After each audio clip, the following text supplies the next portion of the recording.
Olá pessoal, tudo bem? Mais um vídeo aqui no canal Desperte a sua aprovação.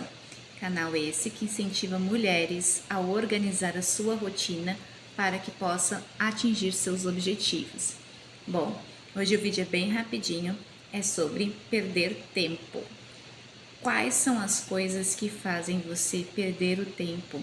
Ou seja, terminou o seu dia e você tem aquela sensação de que você não fez nada. Tem algumas coisas na minha vida que me faziam perder tempo e eu não percebia. E essas coisas podem ser as coisas que estão acontecendo com vocês. Antes da pandemia, eu gostava muito de assistir televisão aberta. Eu chegava em casa, tomava o meu café, fazia algumas coisas ali, cuidava da minha filha, e enquanto ela estava brincando, eu assistia novelas, jornais e achava que aquilo estava agregando a minha vida. Só que esses programas de televisão, eles faziam com que eu perdesse tempo e também muitas vezes eles me traziam muita irritação, porque tinha muita briga, muita notícia ruim, e então aquilo me trazia angústias, mas eu não percebi.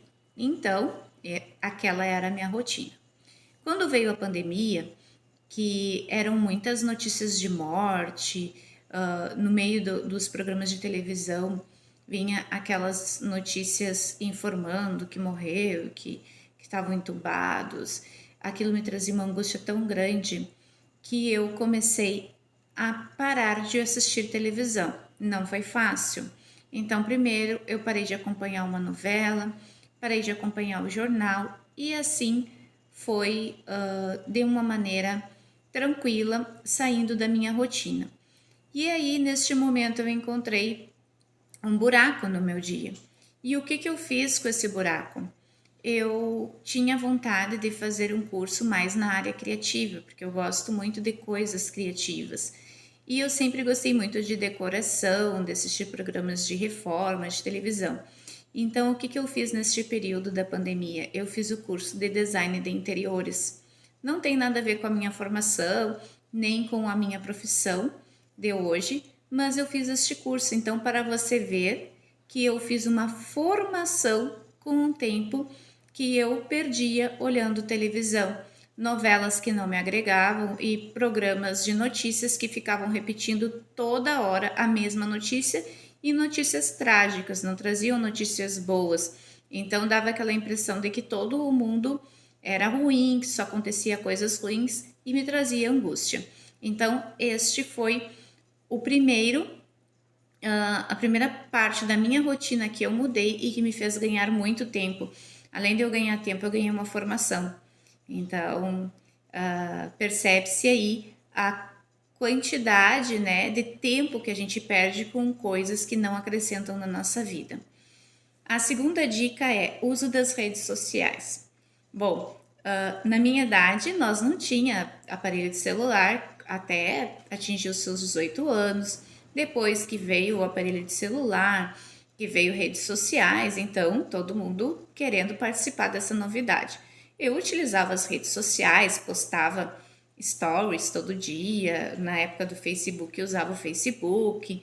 Aquilo era natural na minha vida e eu não percebia que aquilo consumia o meu tempo.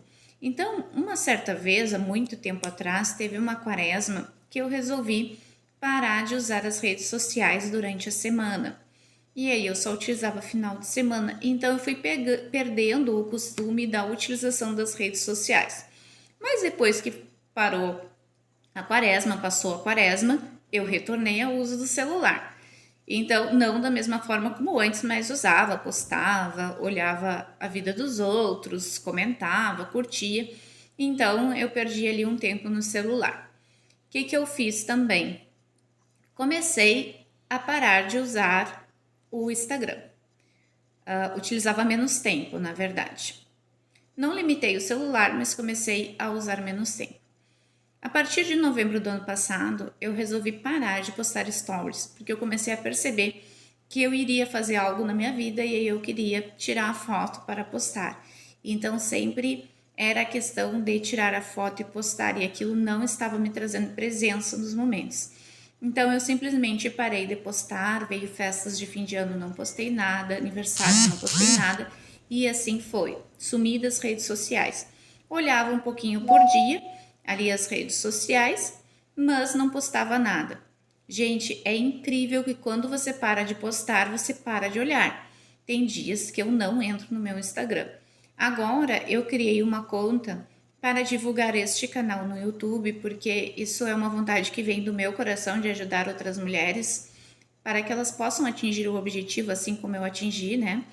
E eu abri aquele canal no Instagram, eu tenho alimentado ele, mas eu não estou confortável com aquele canal. Eu gosto aqui do YouTube, por quê? Porque o YouTube, ele me deu um crescimento muito grande, eu assisti muitos vídeos de pessoas, de várias especialidades e agregou muito na minha vida. Então, esses vídeos que eu faço aqui também é uma retribuição a tudo que eu aprendi no YouTube. Então, aqui eu me sinto confortável, já no Instagram não, porque às vezes eu penso que lá o pessoal que consome mais coisas fúteis, né? Coisas belezas e enfim, essas coisas que hoje não fazem sentido para mim. Não tem problema se faz sentido para você, mas você tem que avaliar se este uso das redes sociais não está consumindo o seu tempo, o tempo que você teria para descansar, para fazer um lazer e até mesmo para atingir um objetivo, fazer uma formação, como foi o meu caso, que eu parei de olhar a TV aberta e eu fiz uma formação. Então, a gente não consegue assim de imediato verificar o resultado dessas pequenas ações, mas quando você para pensar e vê que você parou de ter aquela conduta, que aquela conduta te trouxe uma formação, como foi no meu caso, me trouxe uma aprovação em concurso, como foi o meu caso, isto traz um aconchego de você entender que o que você fez foi o que era melhor para você. Não ficar vendo a vida dos outros, né? Nós temos que viver a nossa vida. Eu sempre falo isso. Por quê? Porque eu já fui uma pessoa que via a vida dos outros e achava legal, até o momento que eu percebi que eu teria que viver a minha vida. Então, que eu teria que fazer as coisas da forma como eu achava melhor e não da forma como ali aquelas pessoas estavam me incentivando a fazer. Porque às vezes até você faz um passeio que você nem gostaria de estar fazendo porque você viu alguém fazendo e involuntariamente você vai lá e quando você chega lá, você percebe que aquilo não era para você, né? E outra coisa também, terceira dica também que me fazia perder muito tempo era o dizer sim, né? O dizer sim, nós fomos acostumados a dizer sim para as pessoas por uma questão de educação. Então, no momento que a gente aprende a dizer não, isso é libertador. Não é fácil, não é fácil mesmo. Mas você priorizar os programas que você quer fazer, os programas que fazem sentido para você, uma conversa que faz sentido para você. Então, dizer não foi um aprendizado muito grande e é até hoje, né? Porque a gente sempre tem um hábito de dizer sim para agradar o outro. Mas será que essa atitude vai agradar você? Será que este programa que você foi convidado vai agradar você? Será que você não tinha uma outra coisa importante para você, para o seu descanso, para o seu objetivo que você poderia fazer com aquele tempo? Então, este canal eu criei para propor a vocês que vocês sempre reflitam nas coisas que vocês estão fazendo. Porque quando eu parei de seguir a manada, né, de seguir o que todo mundo estava fazendo e parei para começar a refletir o que é importante para mim, o que eu quero para mim, né, para mim, para minha família, obviamente, né, nós não somos uns seres individuais, a não ser que você more sozinho. Eu comecei a ganhar tempo na minha vida e isso eu venho trabalhando. Não vou dizer para vocês que eu já cheguei no nível que eu gostaria. Não, eu não cheguei. Ainda tem muitas coisas para ajustar, mas essas 3 dicas me fizeram muito bem e eu queria compartilhar com vocês. Então, o vídeo do Desperte a Sua Aprovação é esse e até mais. Tchau, tchau!